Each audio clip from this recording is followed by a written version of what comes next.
Hey everybody, welcome back to the Beasts of Bermuda Crash Course Guide. This video will be discussing traits. Originally I was going to include trials in this video, but we'll keep them separate for the sake of time and ease of reference. Every fresh spawn dino will start at a growth of 0.4 and have 5 skill points right away. You'll then earn an additional skill point for every 0.04 growth value that you gain.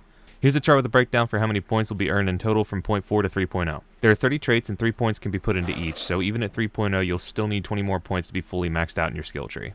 As for the skill tree itself, it's broken into 3 categories: speed at the top, power on the left, and survival on the right, with some branches connecting the separate trees for miscellaneous traits. How you want to build your dino is entirely up to you. Just remember that the skill points are only refundable in small increments if you die and resurrect, so be careful about your choices.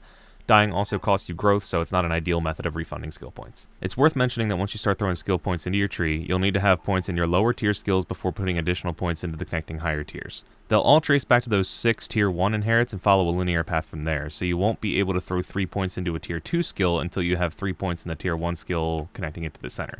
On top of your skill points themselves, every dino, spawn, egg, or reincarnate will have inherits. Good inherits are what every player will be shooting for on this game through various methods.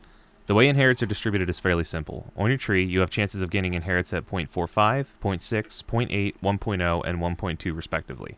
Your skill tree is broken into different tiers, as I'll show on screen. The first tier are the inherits that you'll have a chance at once you hit 0.45, represented here by the blue circles. Next we have the second tier skills shown in yellow, which are acquired at 0.6 growth. Then we have 0.8 inherits, or tier 3, shown in purple. Tier 4 are your 1.0 inherits shown in green, and finally the tier 5 inherits shown in red that are gained at 1.2. Your tier 5 inherits will be much less common to earn on a fresh spawn, but there are methods of having better odds through nesting or reincarnating.